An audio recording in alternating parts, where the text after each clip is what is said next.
All right. So can I tell you about Tough Mudder? Wait. I got to introduce. Welcome to another episode of Inside with Outsiders. My name is Jeremy Asgari, and today I have an old friend of mine, old but young, Bryan Winston. Thank you for being here. Hey, man. Glad to be here, man. It's awesome that you're here. I know before the camera started rolling, we started talking about the world's toughest mudder because we recently had Stephanie Bishop, the Beast, I nicknamed her that, interview, and we're talking about toughest mudder. And you said you did a toughest mudder. Tough Mudder. I did Tough Mudder. Yeah, it's probably about 6 or 7 years ago I did Tough Mudder. And so you All right, the reason why I came up is because we were talking about Steph, and he's asked me if I ever did a Tough Mudder. I was like, no, I haven't done it. But she convinced me I'm going to do one in October with her. All right, so I should just let then you he laughed. Because it's fun. It's mad fun. He just said it's effed up, but it's fun. It's mad fun. It's mad fun. It's like you feel like a kid. You're playing in mud. That's not what you said when the camera was off. But there's 2 parts where you're actually electrocuted. Oh yeah, she told me. She said you can skip whatever parts you want to skip. Like I'll probably skip the electrocution part. No, yeah, she made mention about getting shocked a few times. Yeah, she was talking about you really get it. How bad? It hurts, yo. It hurt. Like how bad? I thought it was like okay, yeah, a little bit of a shock. Like I was like, ow. Like, wait, is it every time? Is it like an obstacle course where you have to go through that electrocution part many times? Okay, so you're going, right? And you're doing the things, and you're climbing, you're falling into mud, water, and stuff. Yeah. And then you get to a place, and it's not like they say, okay, this is the place where you're going to get electrocuted. Oh, you don't know. You're just like, this is what's happening now. Like, like the first one, you're crawling your hands and knees underneath is it's like barbed wire. And like there's these like cables that are hanging down, and the cables, some of them have electrical current going through them. Some of them don't. So you're crawling along. It's like, oh my god! Is it like how bad? Is it like? It's like Like what would you compare it to? It's have you used electro stim and someone like cranks it up on you and your arm goes? Yo, it hurts, yo. It hurts. I'm not gonna you. It hurts. It hurt. Like so, there's a part where you're crawling on the ground, and that's alarming, right? It's like fuck, that sucks. Can I curse on here? You can curse if you want. Okay, so then at the very end, so that's the first time it happens, and at the very very end of it, there's a field you run through, and the field is like it's like they're hanging from this like thing. And it's like hundreds of them. You're not convincing me to do this and right some now. of them aren't electric, and some of them are. Right. And I did it with a client. So there's 2 parts. There's the one where you climb in the water and one in the field. Okay. There may be another part too. That I remember the 2 parts. And I did it with a client of mine at the time. This is when I was personal training still. Yeah. I did it with a client of mine, and he was knocked to the ground by it. What? Yeah. Was he a little guy? No, he's my size. Yeah, my size. He's probably like 6'2", probably 200-pound guy. That's close to I'm like 6'2", 190. All right, then that just settles it because she said it was like a little tingle. It wasn't that bad. Yeah, but she's not normal. Yeah, I love her. She was one of my favorite interviews so far, and she inspired me, and I want to do this with her. No, listen. Listen. Just do it. I went through it. I'm okay. We're fine. It's only for 1 second. Yeah. It's a lot of fun. You'll really enjoy it. You'll feel like you really accomplished something at the end. So just do it and have a good time. My biggest concern is just not getting injured. And I don't mean injured by like getting shocked, but like pulling a muscle. Like that's what I. But you play ball, right? Well, exactly. I pull muscles playing ball on occasion. You'll be all right. No, I'm not worried, like super worried. I'm just thinking to myself, like, that's my biggest concern, and that's not a major concern. Like, as long as I don't like an Achilles injury or ACL, I'm good.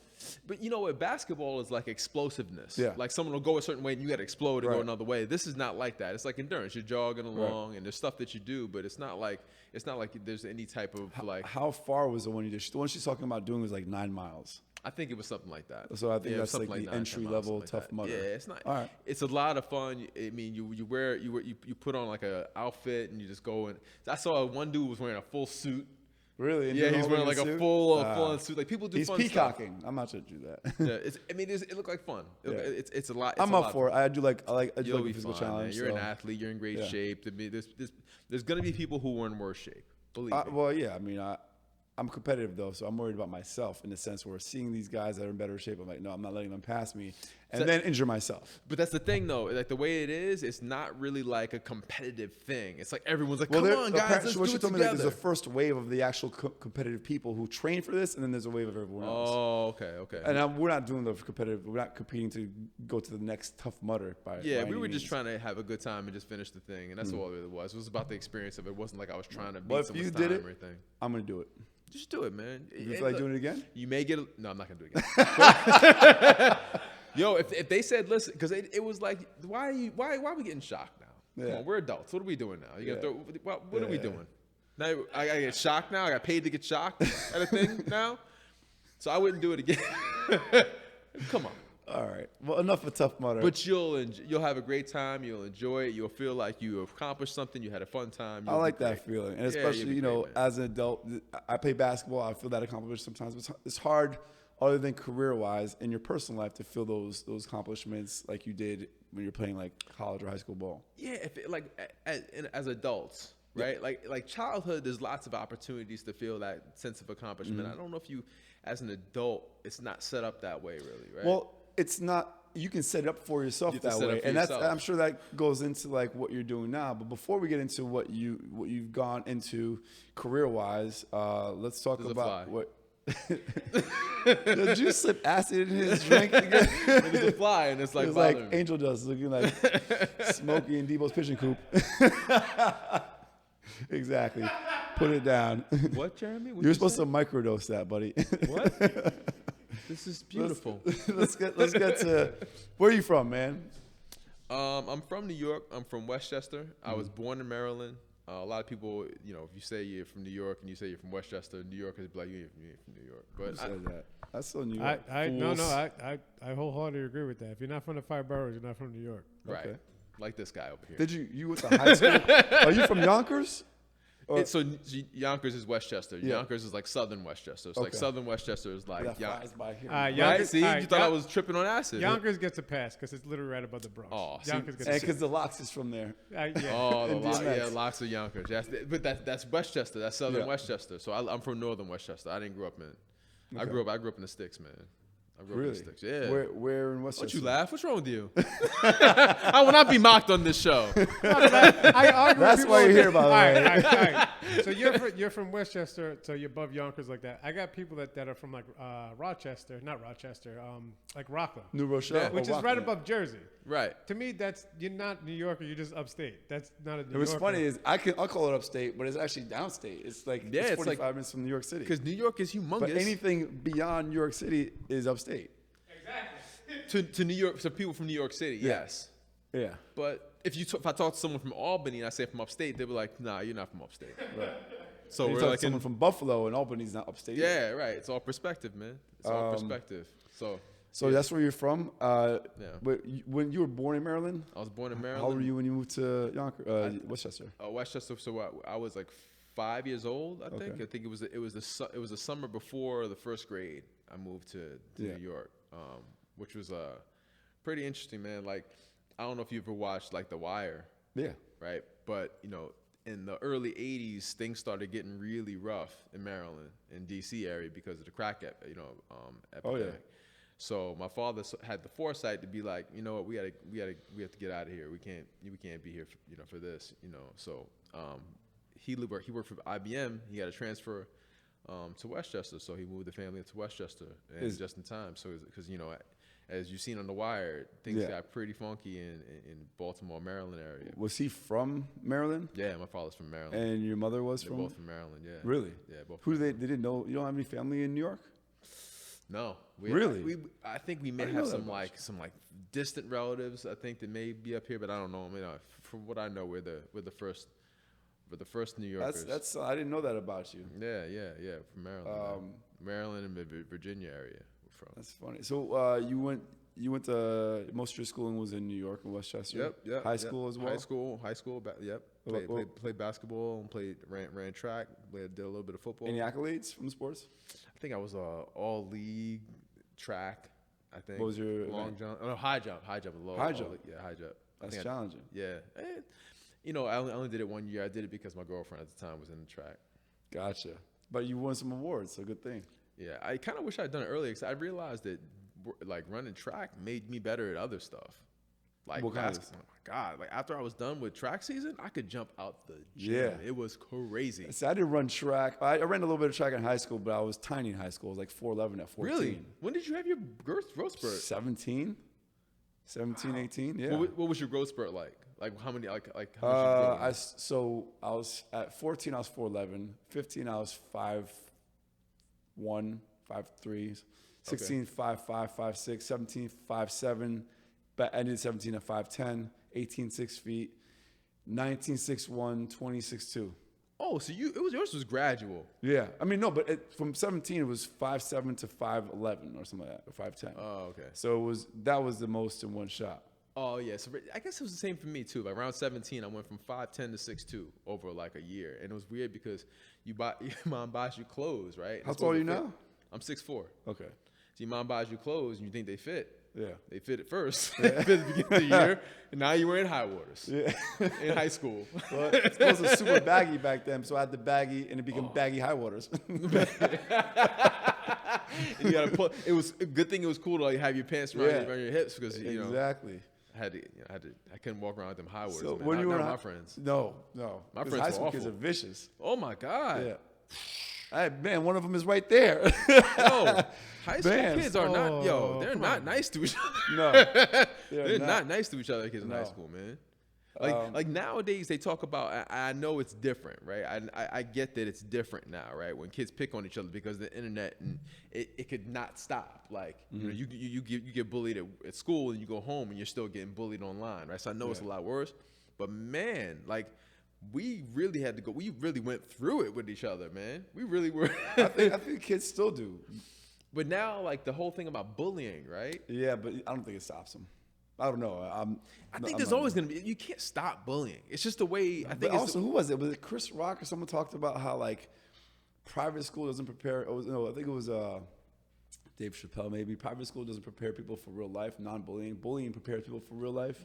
Because in life, you're gonna deal with I'm assholes. not condoning it by any means, but it's No. life lessons. Right, you know? right. I know we've had to put a little bit of the brakes on it because of the internet. We have to kind of check ourselves, but to some degree, if you watch like animals, right? If you watch like lions or tigers, Yeah. right? They fight. Yeah. Like the cubs fight each other. It's like normal, right? But with humans, though, I think recently we probably started to take it too far, and we had to kind of back up a little bit. But there's something about dealing with people who are difficult. Whether it's a bully or whether it's a teacher who's an asshole or it's an instructor. I had a coach who was, he was awful. Like he would say, Winston, you're the worst basketball player I've ever seen. Oh, yeah. Like that's not nice. Yeah. Yeah. Right? I had a college coach was like calling us pussies and shit.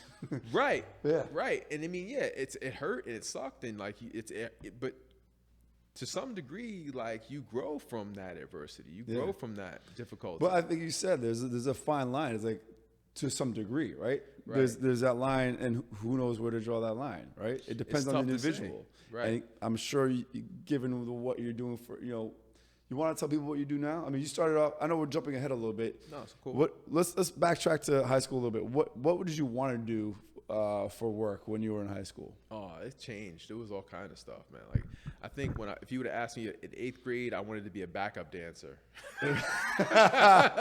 For what? Like, Because like back in that time, right? Like there was the rapper, the DJ, and they had backup dancers. Yeah. And the backup dancers just seemed like a cool job to have. Like you didn't have the responsibility of having to rap, and you didn't have the responsibility of being a DJ, but you could be on stage. your logic actually makes sense. Puffy, P. Diddy, Sean Combs, he started off as a backup dancer. He's also a promoter, though. He was a backup dancer for Granddaddy IU before he was even a promoter. And then he was a promoter, and then he grew from, but that's how he started off, Puffy. From what I He understand. stole your Maybe I'm path. wrong. He stole your path. Come on, listen. stole my path, We can't man. forget J-Lo. She was a backup dancer She on was Fly Living Girl. Color. Right, she was a fly girl girl. on Living Color, exactly. She's a fly girl, Look man. where she is now. Yeah. Look where she is now. 50, looking fantastic. You're married. Be careful. Wow. But J-Lo, come on. You got to pass for that, Come right? on. I mean, come on. Man, that's amazing. So backup dancer. What else? Was there anything that was like a more traditional job that you wanted? No. which is fine. Nah, like so there was that, and then there was like, I guess you know, we have our hoop dreams. Yeah. Right? If you asked me in 9th grade, I want to be but I don't know how serious I was about that. But I didn't know for a while, man. I didn't really know for a while. And then when I got to school, I thought College, you're saying? Yeah, when I got to college, it still was like Where'd a you question go? mark. I went to Rutgers University. Yeah, New Brunswick? New Brunswick. Okay. Yes, sir. Would you? I mean, you weren't undecided, but when you just had to decide your major. So I was thinking, you know, it'd be cool to write commercials. I think I'm a pretty funny person. I can write commercials. Well, there's no advertising degree. So then Yeah, there is. Not at Rutgers. Not at Rutgers. Okay. So there was like you got to do marketing's the closest thing to it. So I tried to get into Rutgers Business School, and I got hit with that accounting 1. I'm not. I'm not a. Math's hard. I'm sorry. It was math. I don't do numbers. Yeah, exactly. 1, 2, 5, D, X, Y. You know, I don't know. What really screwed me up was when they started mixing numbers and letters in algebra. I think I failed algebra 3 years in a row. Yo, man, I don't even know if it's even numbers. It's like that organized kind of thinking. Like right now, for me, it's spreadsheets. Anytime someone's like, "All you have to do is a spreadsheet," I'm like, "What? You do a spreadsheet?" I actually love spreadsheets. What? I don't like making them. I can make very basic spreadsheets, but like Javier, who was part of Outsiders, who we interviewed as well. This dude can make a movie through formulas in spreadsheets. Like he can make the Matrix in spreadsheets. Man. And I admire that. I'm like, I wish I could. I do admire that. I admire that. Someone who's that organized, thinking. Maybe it's 'cause I never really learned Excel. Maybe that's another thing. Maybe I just never learned Excel. Well, Maybe you obviously didn't. I did not learn Excel. And at this point, I'm 43, man. I'm not learning Excel, Right. man. Yeah. I'm sorry. I'd rather pay somebody to help me do that part of the business. Yeah. Well, at least learn the basics. No. Okay. No. Not at all. Yo, I used to have a coach. So when I was going through coaching school, I had a coach, and he would talk about like, so all you have to do is do a spreadsheet, and it would just be like, I'm not doing. So what methods of organization do you use? I mean, you run your own business. Yeah. So I have somebody. Like Okay. I have a bookkeeper, Okay. and he's my business manager, and they do all my back end stuff for me. Okay. If it comes down to organization for me, I just pen So and you pad. know how to read it and follow it. You just can't create it. Yeah, and Okay. I'm not gonna create a web, and it could be right. It could be just that I just don't know how to use Excel. Right. If someone taught me how to do Excel, but I have no interest in learning Excel. Well, I'm not learning. you don't seem to need it right now, right? I don't need it, man. So you got hit with accounting 101. Accounting, and I was like, that's the only class in college I ever failed. Okay. I failed it. I had to take it again. I think I got like C the second time. And you celebrated that. Yes. So then, it was weird. It was funny, man. So now I'm an executive coach. But what's funny was, I took Wait, I'm gonna have you explain what an executive coach is. Some people may not know what that means. Okay, so an executive coach. So how can I say what do I do? It's difficult to say what I do. I mess with people's thinking. I talk to people who are in leadership positions about what their goals are and how they're going to get there, and I help them to see a different perspective through the way that I ask questions and listen. What is the difference between a life coach and an executive coach? We use a lot of it's a great question. We use a lot of the same tools, but the context through which I speak with people is about business and about leadership. Okay. So we use the same tools. We ask questions, we listen, we use our curiosity, we use space, we hold space for people. But I'm not What do just you mean by talking holding space for people? holding space for people. So for me, my belief is that especially for the people who I talk to and people who I deal with and people who I work with, they really do know the answers to their challenges. Like you really know the answers, right? All you need is the space to sit there and be with it for a minute. So similar to like a therapist who basically they don't give you advice; they ask you questions so you make the realizations on your own. Right. That's exactly what it is. What are the qualifications necessary to be an executive coach? So you could read a Tony Robbins book and be an There's no qualifications. It's a very low bar to entry to be a coach. Why would someone trust you to do it? So there's a very low bar to entry, but there's also a big difference between a really good coach and a really shitty coach. It's a huge difference. So how would you decipher the good versus the bad? Well, the only way that each person would be able to decipher the good from the bad is to actually have a conversation with someone and see what happens in that conversation, right? So if you're in a conversation with someone and and light bulbs are going off, and you're seeing things differently, and you're seeing a different perspective on things, a more resourceful perspective on things. If you feel better, then this person may be the match for you. Right? So your goal is to be able to pull answers out of the person that they already have these answers, but you're pulling these answers out of them. Right. I just give you the space. I give you the space. I sit and I ask you a question, and I let you work it out. And how's it going for you right now? It's going great. I know love it's it, a man. new business for you. I love it, man. I love it to death. I love it to death. Are you making a living right now doing it? Yeah, absolutely. That's all I do right now. Great. What were you doing before? How'd you get into life coach, executive coaching? Sorry. So before that, I was a personal trainer. I was a personal trainer, actor, and I was a model for a while. Yes, you were the face of Hennessy. I was. I remember that when we first started hanging out. Buy liquor, ladies and gentlemen. You It's was good the for face of Hennessy. I remember that. I remember I didn't really need help getting into events, but I remember a couple of events. It was like I didn't know anyone at the door. Oh, we went to that. Yeah, we went to that Hennessy event one time. It was a Hennessy event. I didn't know anyone there. I'm like, damn, I guess we gotta go. Then up walks Bryan. And, oh, it's Bryan, the face of our brand. Oh, yeah, I'm with him. Right. Yeah. What was that? That big. That was big, at that at big Terminal studio. 5. Yeah, Terminal 5. Right. Yeah. Right. That was. Oh man, those were the good times. Yeah. Those are the good times. So out of college, were you a personal trainer? So out of college, I didn't know what I wanted to do. Actually, that's not true. 1996, I graduated from Rutgers University, and that's when in '96 it was like the time where like the male supermodel was a thing. like, what's that movie with Ben Stiller? Yeah, Zoolander. Yeah. We got our own Derek Zoolander on the show School today, for guys. Kids who can't read good. Yo, Gasoline fight. give the camera your best. Was it Blue Steel? Blue Steel? Blue let's, stick. let's see your best. There you go. I don't know. It's all He the is same pretty. face. Am I taking crazy pills? So wait, that's what you did out of college.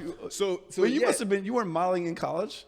Well, okay, so I started modeling in college, but not professionally. It was like local shows and stuff like that. And again, like around that time, you started hearing about Tyson Beckford had $1 million contract. Marcus Schenkenberg was making millions of dollars a year. The guys were making millions of dollars a year just for taking pictures. And I was like, well, I can do that. And it seemed like it was an easy thing to do, a fun thing to do. And I got caught up in the glamour, right? You get caught up in watching the television shows and seeing and then the models are playing volleyball on the beach, and it seems like that's the whole life of it. But I didn't know that behind that there's a industry behind that. Like that's the glamour of it. But that's which not is actually common when it comes to jobs that are public forward facing.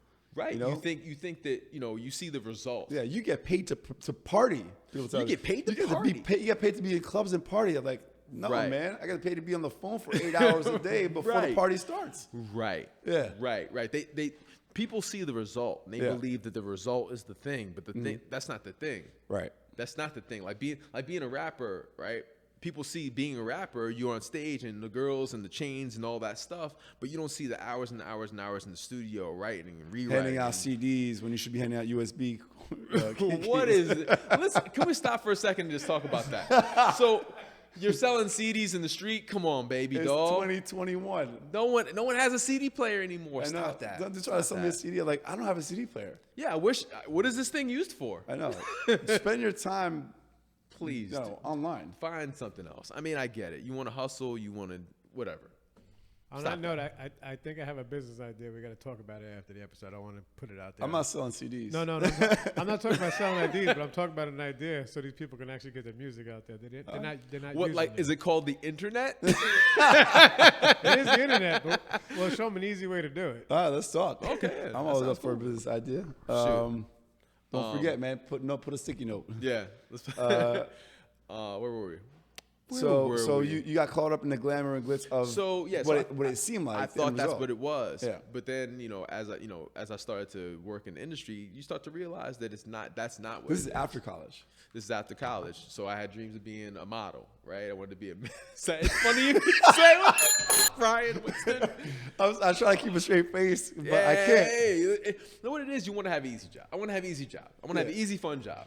I'm 20. I hear you. I'm 22 years old. I want to have an easy, fun job. Yeah. And that seemed like the easiest, funnest job you Right. could have. So I'm like, sign me up. Let's do this thing. Yeah. But then you start realizing that it's a lot more. It's very competitive because there's so many guys at that time that got caught up in the glamour of it, it's like you have so much competition now. Yeah.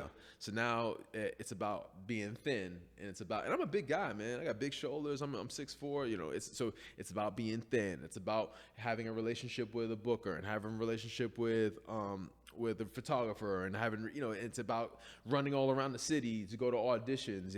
No matter if it's raining or snowing or if it's 100 degrees outside, you got to go from this audition where they need you to wear a suit to another audition where they need you to wear a swimsuit to another audition. Were you going to auditions like that, like a lot? At certain points of the year, yeah, and that's one part of the year. The other part of the year is like nothing. Like you're calling your agent. Like, so what were you doing? Those? I mean, you were personal training at the time. So that's when I was personal training, because I learned very quickly that you can't, just because you have an agent, right, or just because you're in the city doesn't mean you're going to make money, right? And just because you have an agent doesn't mean you're going to get jobs. Right. So I needed to get a job that was either like a flexible job or a night job. So the first thing I did was I worked at Ruby Foods Times Square as a busboy. Okay. And a bar back. So that was the first thing that I did, and then I became a host at that place, and then I started doing some catering work. And then I met this guy who playing basketball down at West 4th. I met this guy who was a personal trainer. He was like, "You ever think about being a personal trainer?" And I was like, "Well, what's it about?" He was like, "You show people how to work out." I was like, "I could do that." Yeah. And you get a free gym membership? That's perfect. Perfect job. So now I get a free gym membership. What year was this? This was like so my first week of being a personal trainer was 9/11.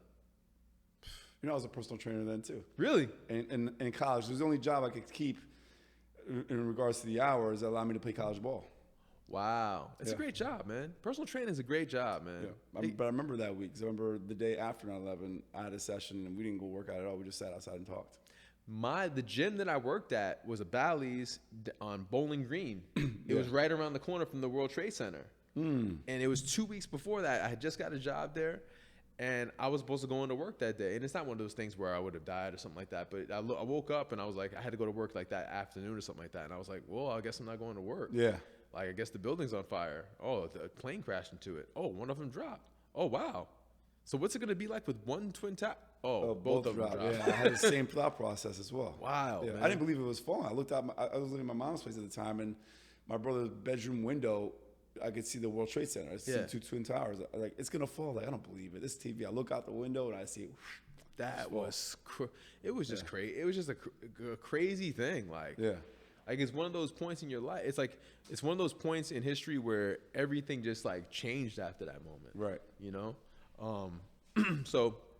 So, and it's funny too, because before that, people always talked about after that, they would say, man, modeling before 9/11, so much easier. Really? Oh, they were giving away contracts. Yeah.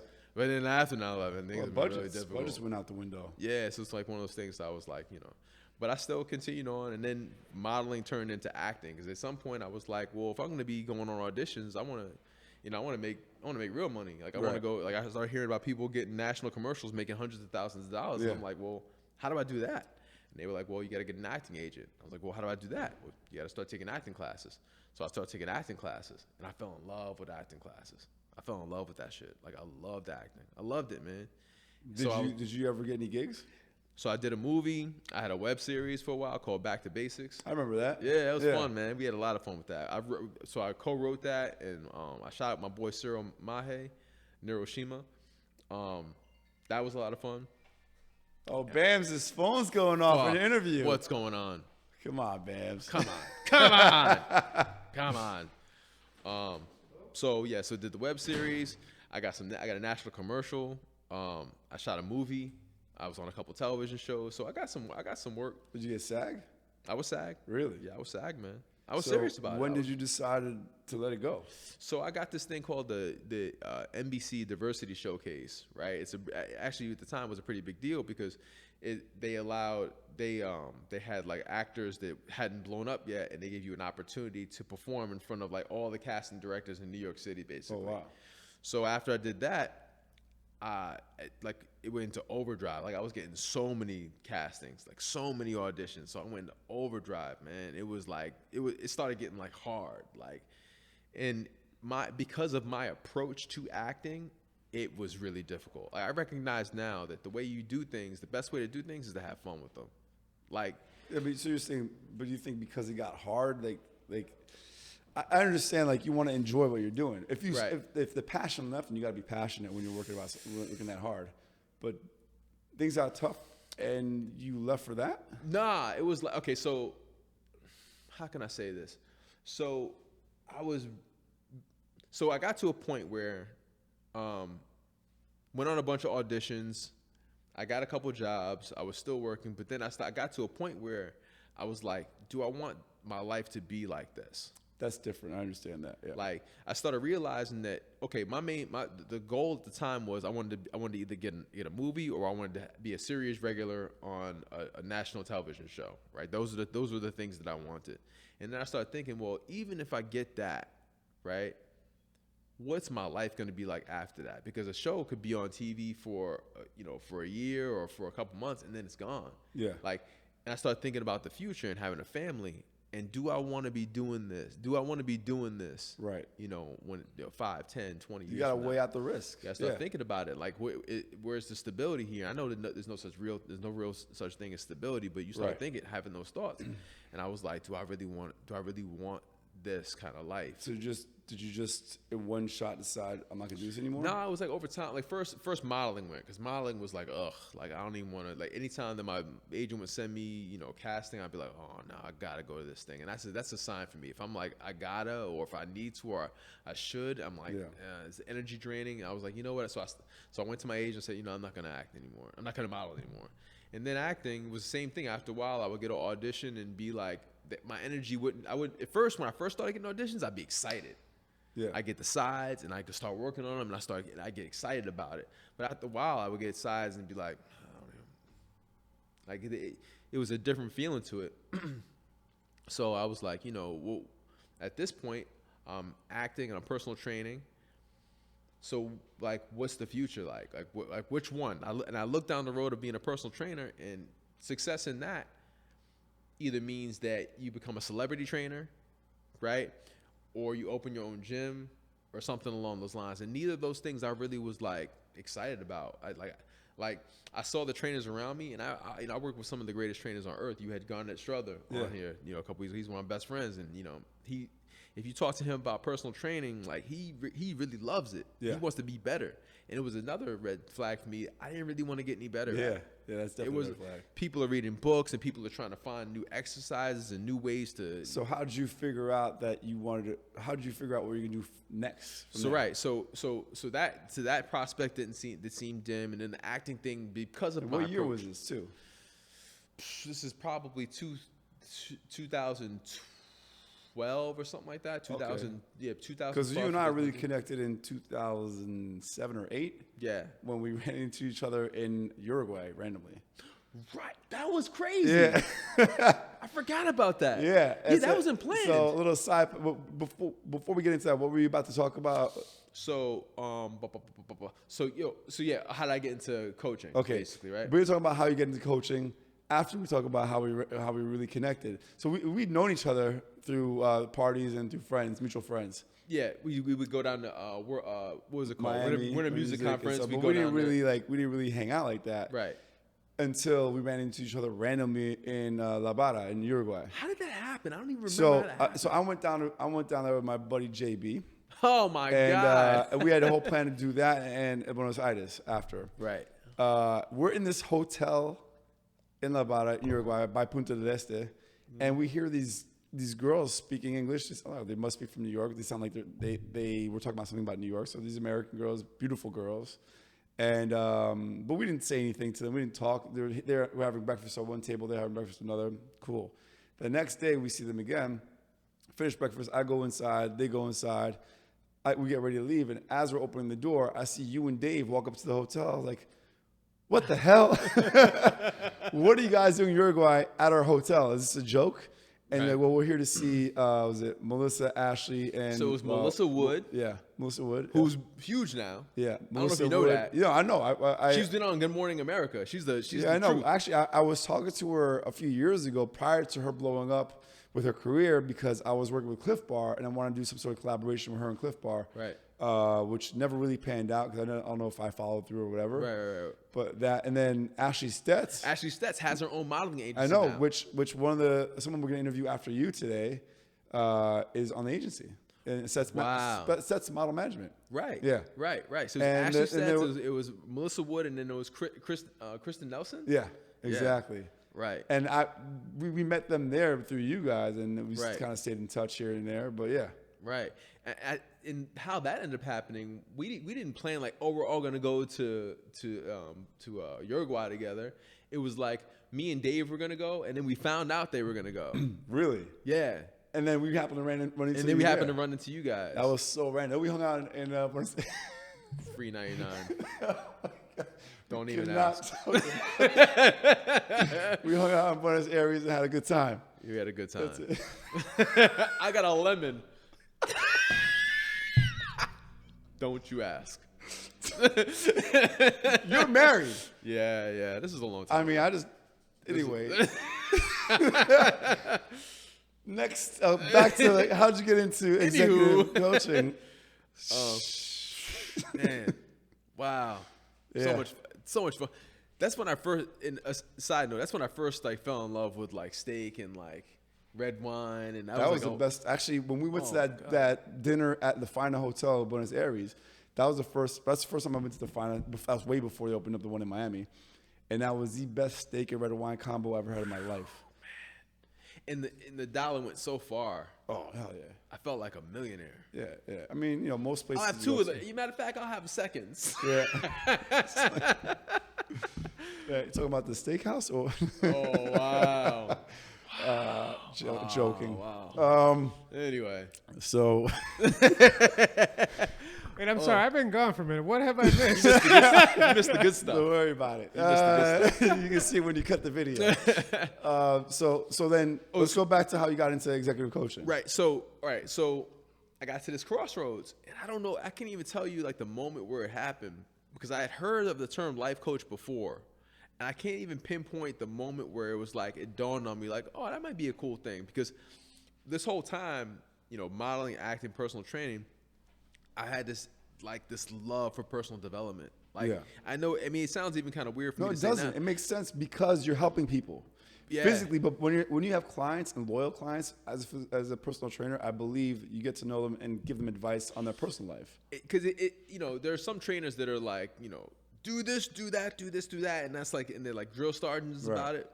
That's not really my personality. Like we do a set, we work hard, we get it in, but then we're developing a relationship. Some of the people who I had as clients went to my wedding and I went to their weddings, and you started developing a relationship with people. But I had this even before that. My sister bought me this book. It was a T.D. Jakes book called Maximize the Moment. And in the introduction to that, it's the first self-improvement book I ever read. Mm-hmm. And the introduction to that book changed my life. Changed my life, man. He says this thing, he talks about John F. Kennedy, and he lists this is an introduction. He lists a bunch of his accomplishments, all the things he did, all the things he did as president of the United States. And then he says, then President Kennedy died. Yeah. Right? And he said on his gravestone, there is a date, there's a line, and there's a date. And he said the first date is the date he came into this world. The last date, the second date, was the date he left this world. And then that one simple line symbolizes everything that ever happened in his entire life. Mm-hmm. And he said, one day, you'll have a date, a line, and a date. Mm. And it's your responsibility what happens in that line. Yeah. And I read that, and reading that changed my everything. Because it was like, wow, it never really dawned on me that, oh, this is my responsibility. I'm creating this. Oh, I'm creating this. I decide. I kind of knew it, but I didn't know it until I read that line. And after that, I just got crazy with like, okay, if that's the case, then what's the best way for me to do this? And I started to study personal development. Mm-hmm. Started studying Wayne Dyer and Brian Tracy and Tony Robbins and all these other people, and anything I can get my hands on that would give me any clue at all about what's the best way to live life and to get through this journey that we call life. So I got obsessed with it. So that was happening while I was personal training, modeling, and acting, right? So that's 18 years go by, and I'm faced with this, well, what do I want to be doing? And then it's life coach. I was like, what is that? And I had heard that term years before, but it never really resonated with me before. Like, what's that mean to be a life coach? I gotta think about when I hear people being life coaches because the qualification, the barrier to entry. And I want to ask you this: is there any formal education you can take to better qualify you as somebody to coach somebody's life? Right. So I'll get to that in a second. So I was like, all right. So I started to do more and more research on what it actually means to be a life coach. I didn't want to just get caught up in the glamour of it. I want to know what it really is. So I started to study about what it means to be a life coach, what it really means. And I started to learn. I started to coach just friends of mine. I had this process that I came up with. You were in LA and you did a whole work through with BB. Shout out to BB in LA. Shout out to BB. So there's this thing that I created, and I started to put people through it. And then I said, well, I started to realize, like, if I'm going to do this, I want to really do it. Like, I don't want to just be for me, it's always important for me to separate myself from the pack. What's your differentiator? Yes, exactly. So I said, well, I want to get trained in this. So I started to look into different trainings, and I found this organization called IPEC, and they really had an extensive, it's a 9-month program that you go to, and it's an intense 9-month program that you go to where they really teach you what it means to be a coach and what it really is to be a coach. Are there any programs like bachelor degrees, master's degrees meant for this, PhDs? I think Columbia has something. I think Columbia has a program for coaching. I think NYU may have a. Would you consider doing those programs if you felt? So what I did was, I went through that. So I went through the program. And Georgetown also has a program. Okay. There's lots of different schools that have programs now for coaching.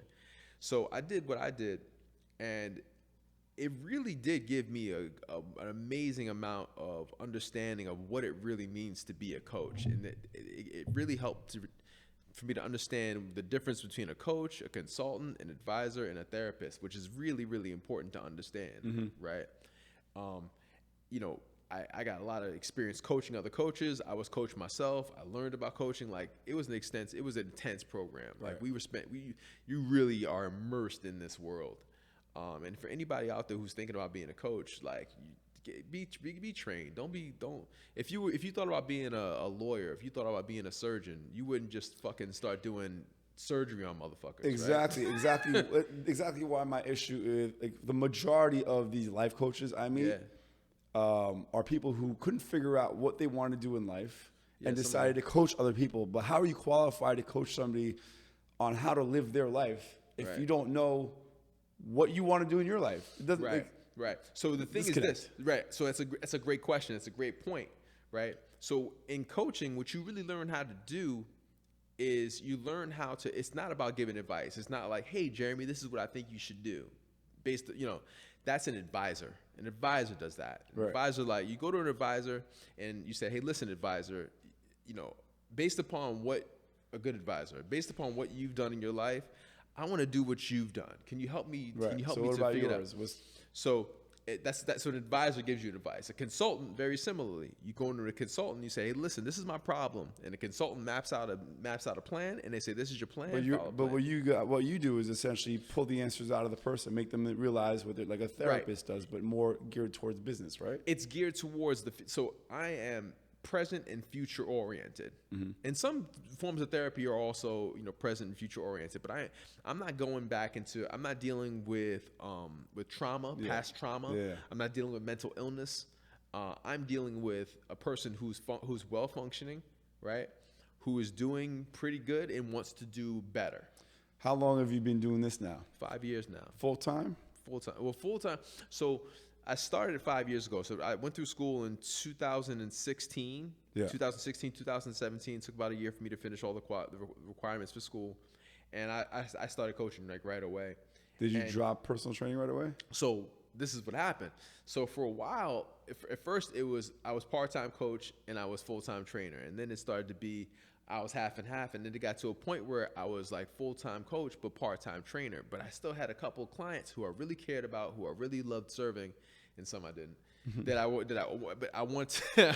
to move on and just do full-time coaching, but I couldn't really figure out how to do it. I couldn't figure out how to make that complete leap, and then COVID happened.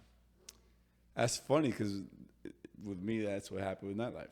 Right. You know, it gave me, and it probably did the same thing for you. It gave you an out. Yeah. In some I way. mean, luckily for me, kind of like you, I'd been building Outsiders for 5 years prior. Right. So I wasn't like, I wouldn't have been able to just snap my fingers, be like done with that life, done with that world and into this new world without having have built the base. Right. Yeah. Right. So it gave me that ability to say, you know what, I'm completely done with this, and I'm going to focus 100% on my coaching. And you don't have to answer this if you don't want to, but has it recouped the income that you missed out from personal training? Oh yeah, man. Yeah. Well, then in that case, we got to crack a beer and say cheers. Man. Yeah, babes, you got a beer back there? Cheers. You always got a beer back here. Yes, What's wrong sir. with you? Yes, sir. Cheers. That's something to be very proud of. I'm proud of you, man. It's been great, man. Because really, it came down to focus. Like, it really came down to focus, man. Yeah. It really, like, what you focus on is what grows. Yeah. No, I agree. It's just the way it can't be any other way than that. And what's your long-term vision with this? I mean, do you plan on scaling? What do you see yourself doing with this in order to take it to the next level? Because you can't be stagnant, right? You can't stay the same. That's essentially falling backwards. Right. Where do you grow? So there's a few ways to grow. So, continuing to work with the clients that I have and improve my own skills and become the best coach that I can be. That's always going to be the thing, right? Because I really believe in what I do, right? Then the next stage is to turn back and start to help coaches who are just starting off, right? Because I think there's a gap. There's people who don't really know what coaching is and they want to get into it. Teaching new coaches to be good coaches. Right.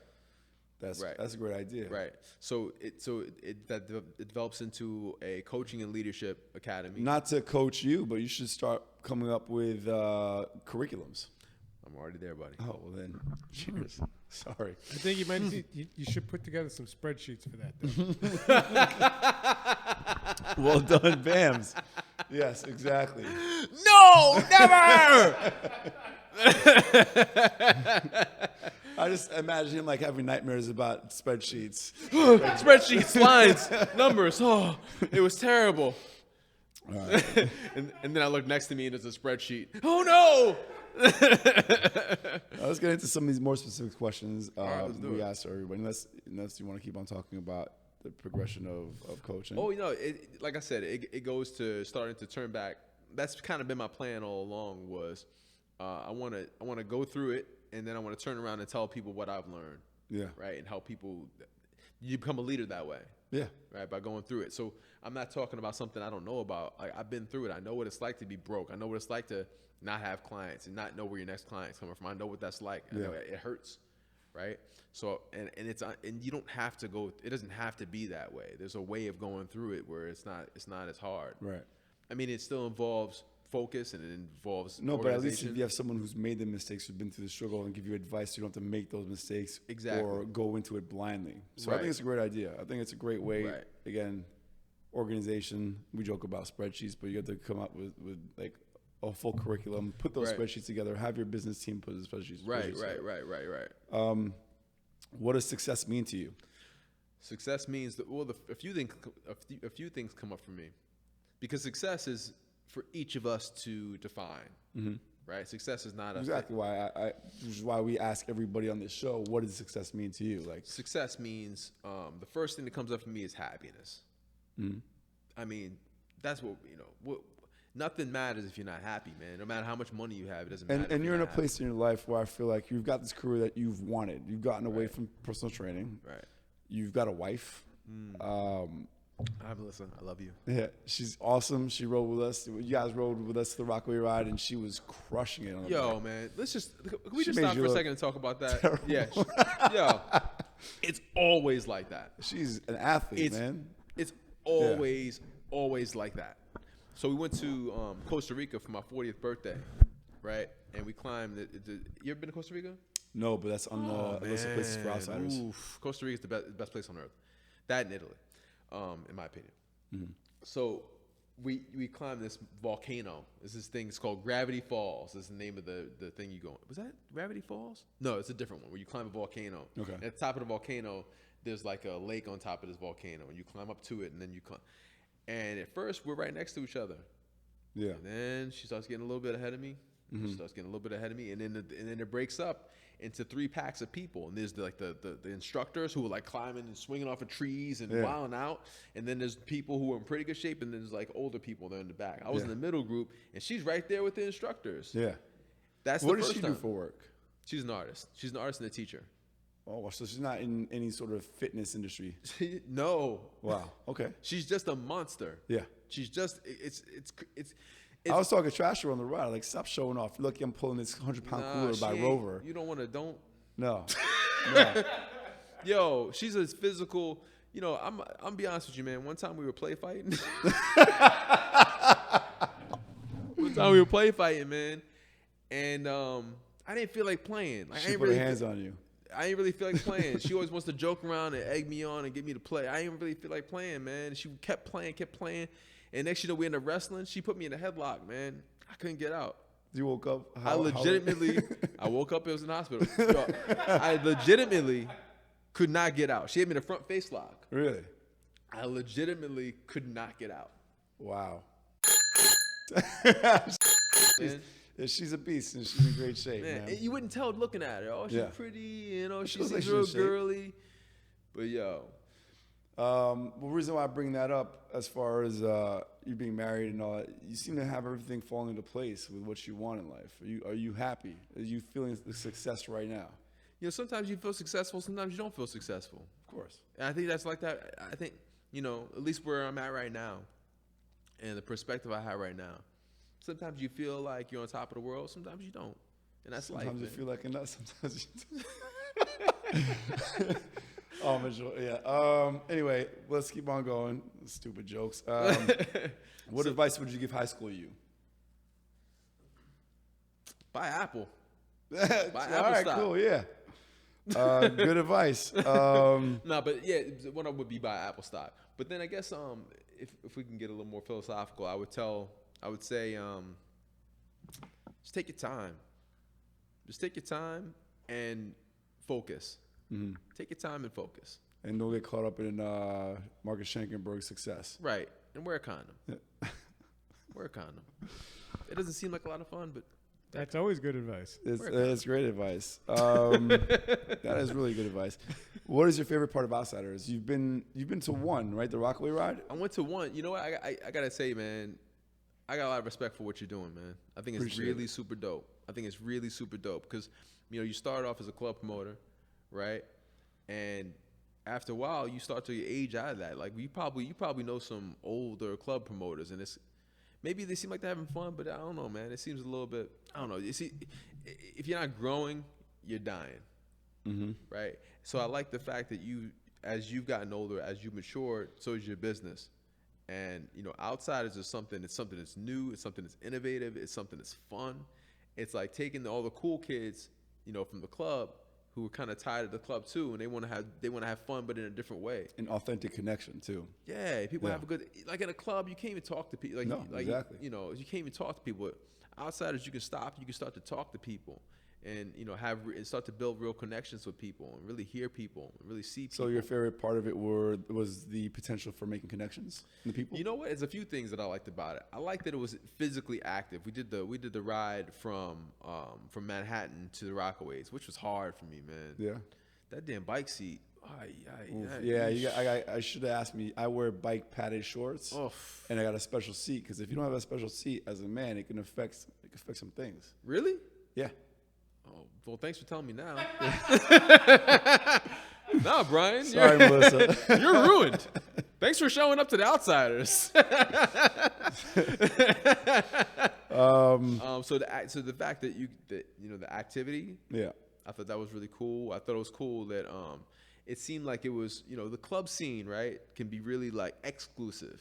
You know, there's a red velvet rope, Yes. right? Yeah, and yeah. you over there, you can't come in here. And this person, you come in here, and it's very exclusive, which is, it is what it is. I mean, I'm not shitting on it. It is what it is, right? This was very inclusive. It was Yeah. like, come on, man, let's have a good time together. Yeah. It was all come and play together. It felt like we were kids again, but we're adults. Exactly, and that's the feeling we're going for, especially like riding your bike. It's nostalgic. Yo, riding our bikes, man. Yeah. It's so, As a group, it's kind of like Goonies or E.T. You know? Yo, I remember as a kid, like it'd be so much fun when there's a bunch of us riding our Yeah, bikes. that's what we're recreating. Like Yeah, we it even was have dope. a side group chat for those from the outsiders who love to ride, and we have a WhatsApp chat. It's not really an outsiders thing per se officially, but like it's definitely something where we have that group tribal chosen family is what I like to describe it as. Yeah, I like that. So I got a lot of respect for you. I really appreciate what you're doing, man. I appreciate that. I'm glad you joined, and it's funny. I love that you've been asking what's coming up because it seems like you got that bug in you now. So No, it's fun, man. Like it's fun. It's fun, especially after the 18. How long has it been since the beginning of COVID? It's been a long time now. March 2020. So yeah, over a year and a half. Like 18 about months? a year and a half. Yeah, about 18, 19 months. Yeah. Especially after everything that's happened, and not people want to be around people. People want to be outside, right? Both, yeah. People want to be around people. People want to be outside. People want to be active, Mm-hmm. and this is a way for people to be active. Yeah. Going climbing, riding bikes, surfing, like. And it's not for experts. This is like anybody. Like you Yeah. rode to Rockaway. Who would have thought you would have rode 22 miles? That's how long it was. Yeah.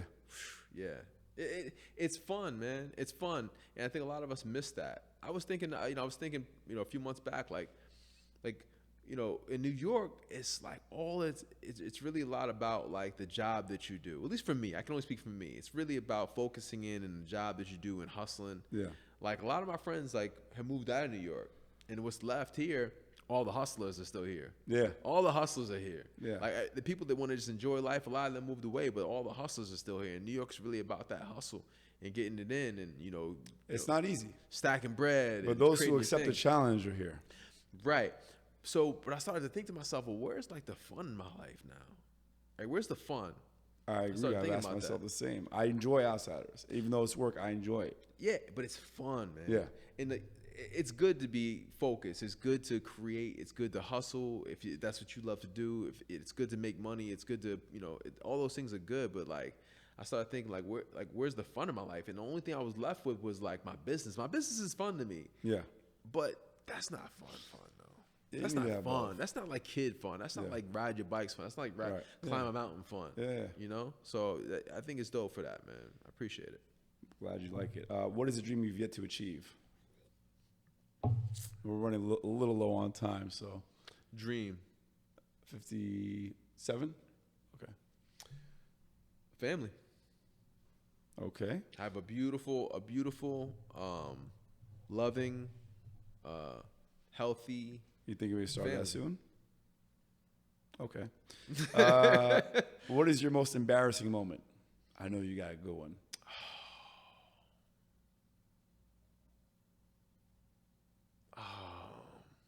And if it doesn't come to mind, we'll skip this question. But I know I have a good one in there.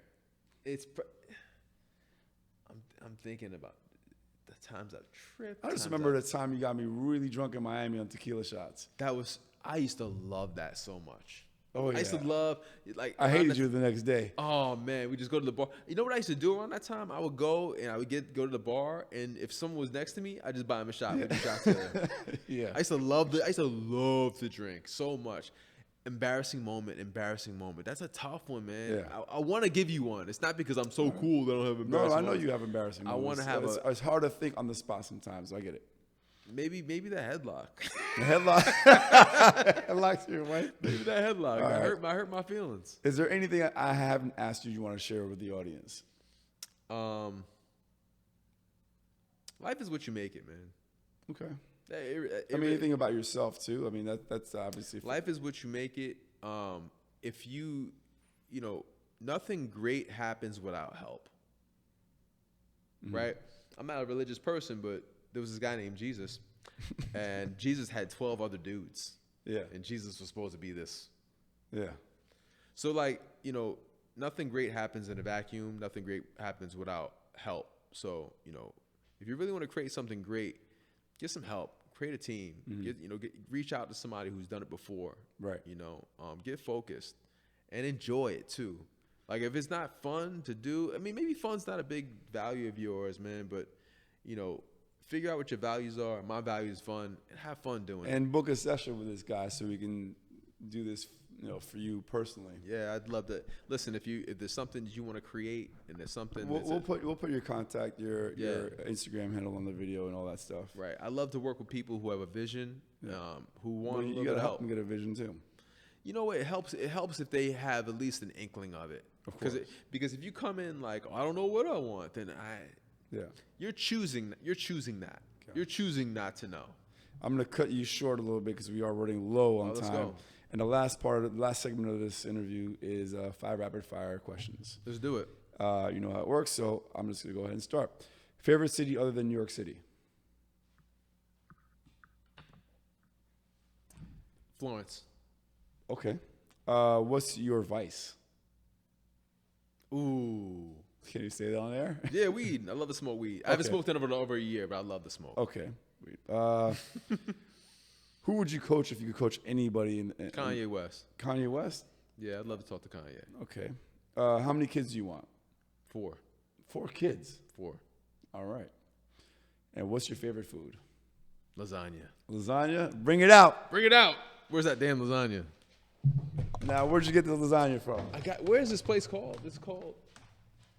It's like lasagna something. So it's a new place you're trying out? It's a place that makes, I've never eaten this lasagna before. All right, so you're trying, we got 2 kinds of lasagna here. I got 2 kinds of lasagna. I hope it's good, yo, because lasagna, sometimes you go to a restaurant and it's not as good as it's not like, it don't travel well. Pass one over here, and we're going to try, we'll try both. Oh, so this is, one of them's, what's the name? Oh, this looks so goddamn good. Move that back so people can see you at least. This shit looks banging, dude. All right, pass one over. So there's one of them they call it the Lazy Lasagna. I think they threw a bunch of lasagna ingredients in this thing. Yeah. This one is the traditional lasagna. So which one do you want to lazy try? one first. Lazy one? And you have utensils for me? It should be in the bag. Is this the plastic one? No, I gave you guys some 2 really good plastic forks. They should be in paper towels in the bag. Oh, okay. I have not eaten from this place before, but Here, pass one over. it's supposed to be. Here's a fork. So, give me a napkin too, please. Excuse me. That beer. You're disgusting. Don't worry, I'll bleep that in. No. Or don't. We Fuck it. All right, so why is lasagna your favorite food? My mom used to make the bomb lasagna, dude. She Okay. made the. And your mom passed, right? My mom passed in I want to say it was 2011. I love my mom, dude. Very, very, very much. It was like that was the most difficult thing in my life ever. That's the most traumatic thing that's ever happened in my life. Was a call that I got from my brother. My mom had died because it was like out of nowhere. Like she had some health problems, and she had some kidney problems. And I thought she was good. She had an operation a few months before, and I was in acting class, and I saw messages on my phone, and I got back to I was dating at the time. The girl I was dating at the time, I was at her place, and I listened to the message, and they were like, "Bryan, call your brother." Yeah.